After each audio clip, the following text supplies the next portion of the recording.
Ribuan jemaah Forum Majelis Taklim Sirul Muqtadin di 3 kecamatan Jinip, Pelimpang, dan Pandrah mengikuti pelatihan Fardhu'in, doa sholat yang benar secara tajwid dan fasih.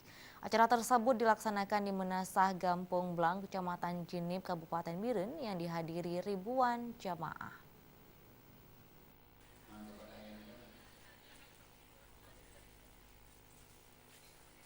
Kegiatan ini merupakan implementasi dari program Forum Majelis Taklim Sirul Muqtadin untuk pembekalan Fardhu'in para jamaah dalam melaksanakan ibadah sehari-hari.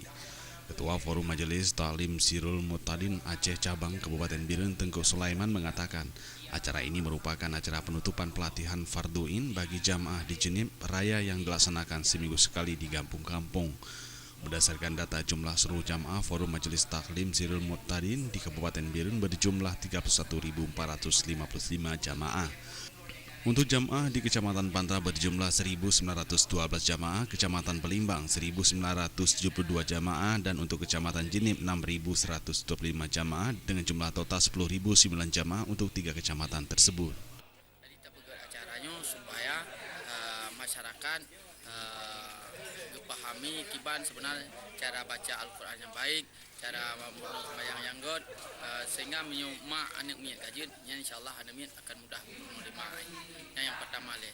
Yang kedua, masyarakat di saat masyarakatnya cerdas, sehingga terlaksananya Fardhu'in, keaglahnya Fardhu'in sehingga dosanya agak berkurang sehingga ahli yang dalam keadaan berdosa. Karena Di dalam kesempatan tersebut, guru instruktur pelatihan sekaligus panitia pelaksana pelatihan pembekalan Fardhu'in Tengku Samsul Bahri menjelaskan acara pelatihan ini hasil kerjasama pemerintah desa dengan Sirul Muqtadin dalam realisasi penggunaan dana desa untuk keagamaan. Dijelaskannya, acara pelatihan diselenggarakan di kampung masing-masing jamaah setiap Sabtu dan Minggu sekali menurut jadwal yang telah disepakati bersama.